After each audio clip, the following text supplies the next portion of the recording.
شکر عظیم ہے کہ مالک الملک نے ہمیں اپنی یاد کے لیے یہاں اکٹھا ہونے کی توفیق عطا فرمائی۔ لاکھوں کروڑوں درود و سلام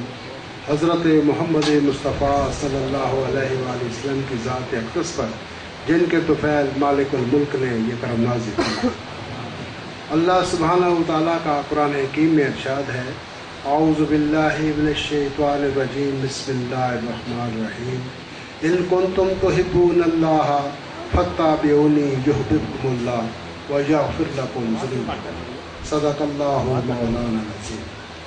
اللہ سبحانہ و تعالیٰ نے قرآن کریم میں یہ ارشاد فرمایا کہ اگر تم میری محبت چاہتے ہو تو میرے حبیب محمد مصطفیٰ کی اتباع کرو، اور جب تم لوگ آقا دو جہاں کی اتباع کرو گے، آقا سے محبت کرو گے، تو اللہ سبحانہ و تعالیٰ پھر آپ لوگوں سے محبت شروع کر دے گا۔ اللہ محبت ہی نہیں بلکہ یغفر لکم ذنوبکم، تمہارے گناہوں کو بھی معاف فرما دے گا۔ تو عزیزان گرامی، یہ جو کچھ آپ دیکھ رہے ہیں اس کائنات کے اندر، اللہ سبحانہ و تعالیٰ نے یہ ساری کائنات اپنے محبوب محمد مصطفیٰ کے لیے بنائی ہے۔ اللہ نے فرمایا کہ اے میرے محبوب، اگر میں تجھے پیدا نہ کرتا تو مجھے قسم ہے اپنی عزت و جلال کی، میں دنیا کو، اس کائنات کو پیدا نہ کرتا۔ جو کچھ بھی ہمیں عطا ہے، ہمیں جو کچھ ملا ہے، ہمیں آقا دو جہاں کے در سے ملا ہے، اور ان کی نسبت سے ملا ہے، اور ان کے صدقے میں ملا ہے۔ اگر ہمیں اللہ سبحانہ و تعالیٰ کا قرب عطا ہوا، اللہ سے محبت ہوئی، ہمیں آقا دو جہاں نے بتایا کہ اللہ وحدہ لا شریک ہے اور ایک ہے، وہی سجدے کے لائق ہے، وہی عبادت کے لائق ہے، لا الہ الا اللہ محمد رسول اللہ، کوئی نہیں سوائے عبادت کے اللہ کے سوا، اور محمد مصطفیٰ اس کے رسول ہیں۔ یہ جو لا الہ الا اللہ تھا، یہ زمین والوں نے کہا تھا، لا الہ الا اللہ، کوئی معبود نہیں سوائے اللہ کے۔ تو آسمان والوں نے صدا دی، آسمان سے یہ آواز آئی، محمد رسول اللہ، محمد میرے رسول ہے، یہ آسمان سے آواز آئی۔ اور قرآن کریم میں بھی اللہ نے فرمایا، محمد رسول اللہ والذین معه، جو ان کے ساتھ ہیں، اشداء علی الکفار، وہ کفاروں کے اوپر شدید ہیں، سخت ہیں، رحماء بینہم، اور آپس میں پیار اور محبت کرتے ہیں۔ تو ثابت یہ ہوا کہ جو لوگ اللہ کی غلامی اور اس کے محبوب کی غلامی اختیار کرتے ہیں، وہ آپس میں پیار اور محبت کرتے ہیں۔ رحماء بینہم، وہ ایک دوسرے کے اوپر رحم کرتے ہیں اور ایک دوسرے سے پیار اور محبت کرتے ہیں۔ تو اللہ سبحانہ و تعالیٰ نے اگر قرآن کریم اتارا تو وہ بھی اپنے محبوب صلی اللہ علیہ وسلم کے سینہ اقدس پر اتارا، اور ان کی طفیل، ان کی بدولت اگر اللہ کا پاک کلام ہی ہم تک پہنچا تو باوسیلہ سرکار دو عالم ہم تک پہنچا۔ اس میں شک نہیں کہ یہ کلام تو اللہ کی ہے، لیکن زبان محمد مصطفیٰ کی ہے۔ تو جو کچھ ہمیں عطا ہوا، آج بھی جمعہ کا دن تھا، ہم مسجد میں نماز پڑھ رہے تھے، تو جو ہمارے خطیب صاحب تھے انہوں نے فرمایا کہ آقا نے فرمایا کہ جو میری اس قبر پر آئے گا، میرے مزار اقدس پر مدینہ منورہ میں حاضری دے گا، اس کی شفاعت مجھ پر لازم ہو جائے گی۔ وہ صرف دنیا میں نہیں، آخرت میں بھی وہ ہمارے شفیع ہیں اور ہمارے مونس ہیں، ہمارے غم گسار ہیں۔ تو اللہ سبحانہ و تعالیٰ یہ چاہتا ہے کہ آپ اس کے محبوب سے محبت کریں۔ جیسے میں نے آیت پڑھی، ان کنتم تحبون اللہ، اگر تم اللہ کی محبت چاہتے ہو تو تمہیں وہ ویسے نہیں ملے گی۔ اللہ کی محبت کا راستہ جو ہے وہ آقا دو جہاں کی محبت کے راستے سے اور اللہ تک وہ راستہ پہنچتا ہے۔ اور یہ لفظ ایک آپ کو بتا دوں کہ ایک لفظ ہے، آتی اللہ و آتی الرسول اول الامر منکم، اطاعت کرو اللہ کی، اللہ کے رسول کی، اور جو تم میں سے صاحب امر ہو اس کی اطاعت کرو۔ اطاعت کا معنی یہ ہوتا ہے کہ حکم کو ماننا، حکم کی تعمیل کرنی اور اس حکم پر عمل کرنا، یہ ہوتی ہے اطاعت۔ یہاں جو اس آیت مبارکہ کے لفظ اندر لفظ آیا ہے وہ ہے فاتبعونی، اتباع کا لفظ آیا ہے۔ اتباع کا معنی یہ ہوتا ہے کہ آپ از خود ان کی عادات، اعتبار، ان کے معمولات، ان کی پسند ناپسند، ہر چیز کو از خود معلوم کریں اور اس کے اوپر عمل کریں، اس کو اتباع کہتے ہیں۔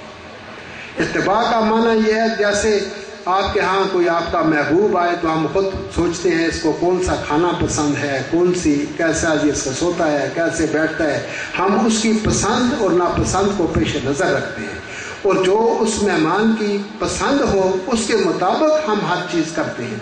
لہٰذا ہمیں بھی ہر وہ کام کرنا چاہیے۔ اتباع کا معنی یہ ہے کہ آپ ہر وہ کام کریں جو آقا دو جہاں کی پسند ہو۔ تو میرے دوستو عزیزو،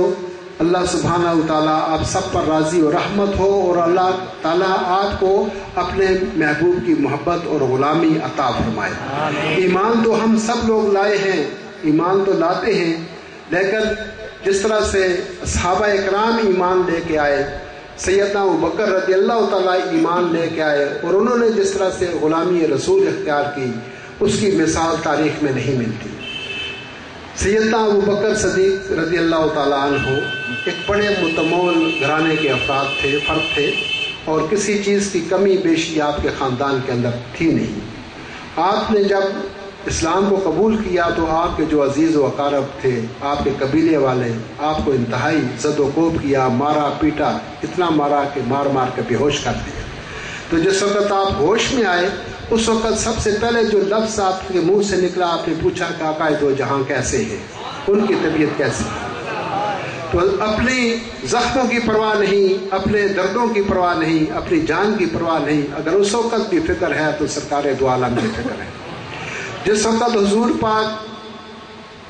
مکے سے ہجرت کر کے مدینے جانے لگے، تو اس وقت بھی ابوبکر صدیق آپ کے ساتھ تھے، اور وہ بڑا اچھا ایک واقعہ بھی ہے کہ جب غار ثور میں پہنچے تو وہاں پر جو سوراخ تھے اس کے اندر، تو اپنے کپڑے پھاڑ پھاڑ کے اس سوراخ کے اندر ان کو بند کرتے رہے، تو ایک جگہ رہ گئی، کپڑا نہ رہا، تو وہاں پر آپ نے اپنا قدم مبارک پاؤں کا رکھ دیا، وہاں ایک سانپ تھا جس نے آپ کو ڈس لیا تھا، تو پھر سرکار دو عالم نے کے لب مبارک لگانے سے اس کا زہر ختم ہو گیا۔ اس کے اوپر میاں محمد صاحب نے بڑا اچھا ایک اپنی اس شعر بھی لکھا ہے کہ آسے آسے عمر گزاری جلے خار ہزاراں، مالی باغ نہ ویکھن دیندا آئیاں جدو بہاراں۔ وہ سانپ دراصل ابوبکر صدیق کو ڈسنے کے لیے نہیں آیا تھا، بلکہ سرکار کی زیارت کے لیے اور دیدار کے لیے آیا تھا۔ اب وہ سیدنا ابوبکر وہ سوراخوں کو بند کر رہے تھے، وہ سانپ دیکھ نہیں پاتا تھا کہ میں کیسے دیدار کروں، تو لہٰذا انہوں نے ڈھنس لیا اس کو کہ اس کو دیدار نہ ہوا۔ تو وہاں پہ سیدنا ابوبکر صدیق بھی اس غار ثور میں آپ کے ساتھ تھے ہجرت کے موقع پر، تو جب وہ جا رہے تھے تو صدیق اکبر کبھی پیچھے ہو جاتے تھے، کبھی آگے ہو جاتے تھے، کبھی دائیں اور کبھی بائیں۔ تو حضور نے پوچھا ابوبکر صدیق کیا بات ہے، تم کبھی آگے چلے جاتے ہو اور کبھی پیچھے ہو جاتے ہو، یہ کیسے تم چلتے ہو؟ انہوں نے کہا یا حبیب اللہ یا رسول اللہ، جب میں پیچھے ہوتا ہوں تو مجھے فکر ہوتی ہے کہ دشمن آگے سے حملہ نہ کر دے، تو میں آگے ہو جاتا ہوں، وہ حملہ میں اپنی ذات پر جھیلوں، آپ کو کوئی تکلیف نہ پہنچے۔ جب آگے ہو جاتا ہوں پھر فکر ہوتا ہے کہیں ایسا نہ ہو دشمن پیچھے سے وار کر دے، تو میں پھر آپ کے پیچھے ہو جاتا ہوں۔ تو ان کی یہ محبت کا یہ عالم تھا حضور پاک کے ساتھ۔ جب وہ ایک جنگ کا موقع آیا غزوہ کا، تو آپ نے اپیل کی کہ جو کچھ کسی کے پاس ہے، اس چونکہ جنگ ہو رہی ہے کفار کے ساتھ، اپنے اپنے گھروں سے جو بھی عطیات ہیں وہ لے آئیں۔ تو سیدنا ابوبکر صدیق کا جو بھی اثاثہ تھا گھر کے اندر استعمال کی جو چیزیں تھیں وہ سب آپ لے آئے، آ کر وہاں بیت المال میں جمع کرائے، اور خود اپنا جو لباس تھا وہ بھی اس میں احتیاط کے اندر دے دیا، اور خود ایک بھوری کا لباس بنا کر جو کانٹوں سے بنا ہوا تھا وہ زیب تن کر لیا۔ اس دوران جبرائیل امین تشریف لائے آقا دو جہاں کے پاس، تو جبرائیل امین کو بھی وہی بھوری کا لباس پہنا ہوا تھا۔ اللہ اکبر، تو اللہ اکبر یا رسول اللہ۔ تو وہ جبرائیل امین سے پوچھا آقا دو جہاں نے، جبرائیل یہ کیا بات ہے تم نے یہ لباس پہنا ہوا ہے؟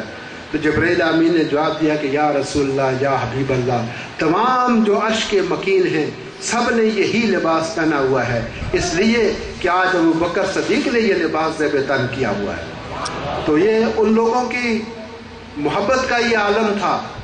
کہ دنیا سے جانے کے بعد بھی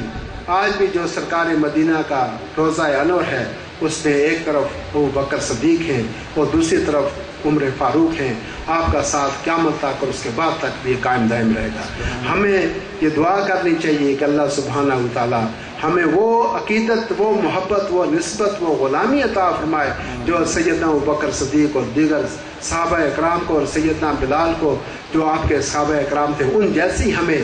اللہ تعالیٰ محبت عطا فرمائے اور حضور کی غلامی عطا فرمائے، حضور کی نسبت عطا فرمائے۔ اب دعا کرتے ہیں حضور کے وسیلہ جلیلہ سے